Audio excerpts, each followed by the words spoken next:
I'll be like, I'm making pizza. I'm gonna do the little, it's Jed and Cara.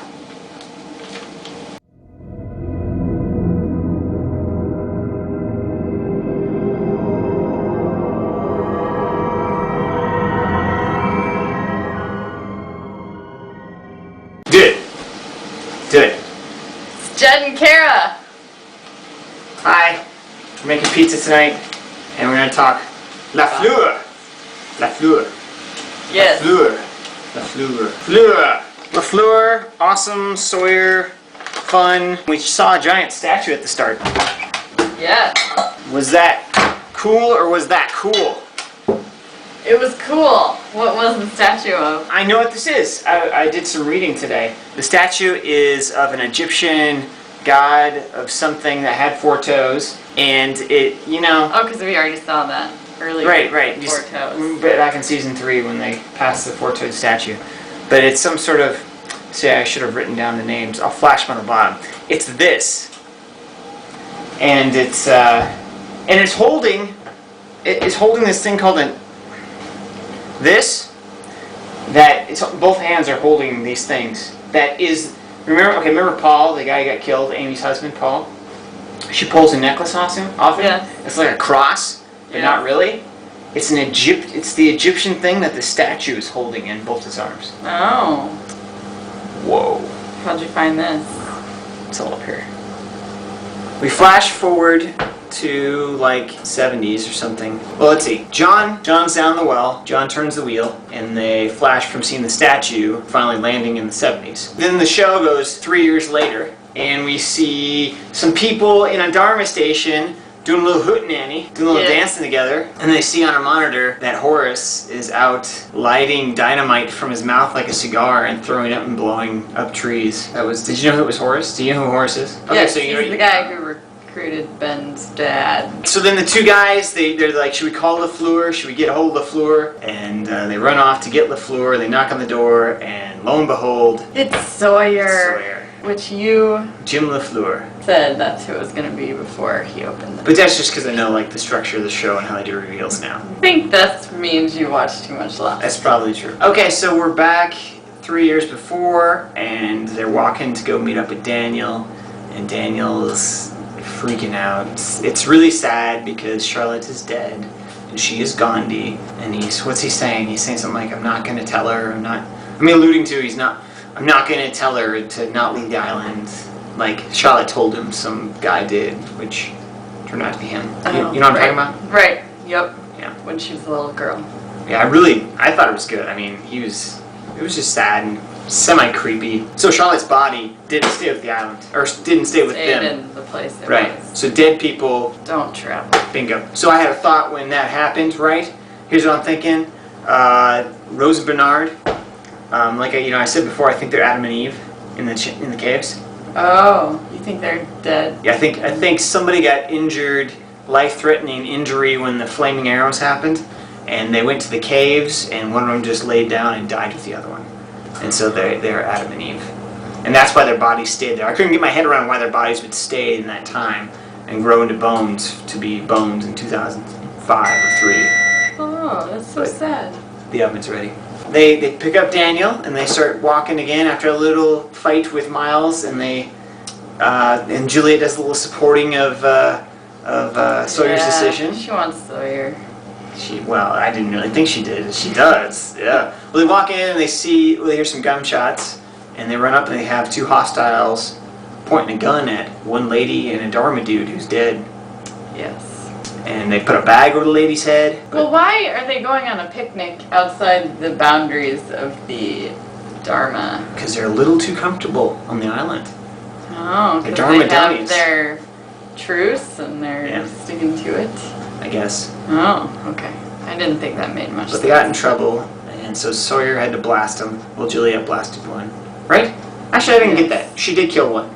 Sawyer said freeze, they shot at Sawyer, and she killed one? I think so. I think so too. They save Amy and carry Paul's body and head to the Dharma camp, the barracks. One of my favorite parts of the episode, and it's a weird thing, but I just love when they're walking and Juliet screams, Daniel, stop! Right. I don't know why that was so cool to me, but it really was. It was just because I didn't expect it, I guess.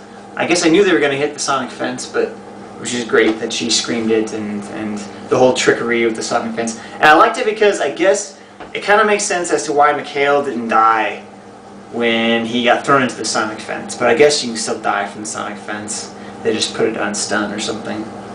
Oh, so she changed the settings? I guess so, yeah. Horace is there talking to, Sawyer wakes up and he says he's Jim LaFleur, the leader of a team in search of the Black Rock. He lies his Yes, off. he does. He's good at that. The scene right after that. This is me being uber film dork again too. The direction, Mark Gordon directed the episode and I thought it was fantastic. Just for a Lost episode, it wasn't standard at all. Specifically the scene after that, where they're sitting around the table and Miles is like, he's freaking telling them about time travel right now. The camera's doing this spinning thing around the table. That was cool. Okay, but then Richard tells Richard that he killed the guys and what happened, and so then he arranges to trade the body of the other guy. Who's that? Paul. Paul. So Okay, but that's when she pulls the necklace off Paul. And it's that, whatever that says there, that symbol. Anke, something like that. It's Egyptian. I'll show it to you. We'll see it in a picture. I also have 2 pictures. It'll make sense. But seeing Richard was cool. I loved it when he strolled in and put the torch down on the ground. I don't know why they haven't shot him though. Why didn't they just shoot him? It's a truce because the whole hostile And how did he get community through come in and this thing? kill him. I don't know. He said it doesn't affect them. They're trying. Okay. They're obviously blocking out Smokey. Oh, Amy has a baby. So Horace and Amy are together. Right. But something doesn't make sense to me. Where's Olivia? Goodspeed. So Olivia and Horace were married. Who's Olivia? Olivia is Horace's wife. Yes, they're married, and because they met Ben's dad. Ben's mother was giving birth to him. So then Ben was like 12 when he came to the island. And Olivia was his teacher, but somehow Olivia is gone, and Amy is Horace's new wife. And this is 1974. Okay. Oh, we forgot something cool. When Daniel sees Charlotte. That was really well done. Yeah. And that whole line about the record stopped skipping, it's just on a song we don't want to hear. I like the little slow motion shot, the little redhead Charlotte running off, and Daniel's face just looking completely tragic. I don't really like this whole setup. You're standing behind me. I have to look weirdly back here. I'm hungry. Tired of standing. I'm hot. Sawyer runs off, and Juliet is somehow a mechanic. Now, he persuades her to give the cesarean to Amy, which is cool.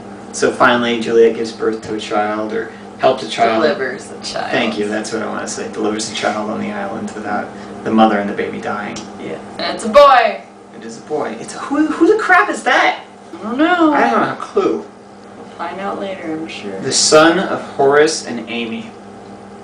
No idea. Sawyer picks a flower, heads on home to the warm embrace of a wife who has cooked a full meal after delivering a child and is there to greet him with smiles and a kiss. Yes. That is great. It was. It was sweet. They did. I mean, it was too bad that they were kind of condensed to falling for each other in one episode. Granted, it was 3 years at the submarine when he persuades her to stay. Stay just That's a good 2 more scene weeks. too. Another one where I thought the director had some cool shots in that too. Sorry to be film dorky, but That's who you are. yeah. They wake up the next morning. They're huddled in bed. Juliet sleeps topless. I like that. That was a neat little negative info. They get the call, and you knew it was happening, didn't you? Yes. It was Jin. It was Jen. And the last Paul's shot back. is wicked awesome. It's a big tracking shot coming in on Kate, looking at Sawyer. And okay, so here's my complaint about the episode. Even though it's minor, I'm worn out with Kate and Sawyer and Jack. I think everyone's worn out with Kate and Sawyer and Jack. No one cares. I hope the twist is that Sawyer's just like, hey, whatever, and is still in love with Juliet. And there's no massive friction. I don't think that's gonna happen. Yeah, they're gonna milk it. But it was a good ending. It was a good episode. It was a great episode. I loved it. I guess I loved it a lot more than you. B+. B+. I'm giving it a solid A. Oh my. So yeah, even with the bad Kate Sawyer thing, some of the shots in this episode were fantastico. I love Sawyer. I love the story. It was good. It was good. It was, yeah. You learned a lot. So La Fleur, B+, solid A from me. Bye. Let's throw it off something else.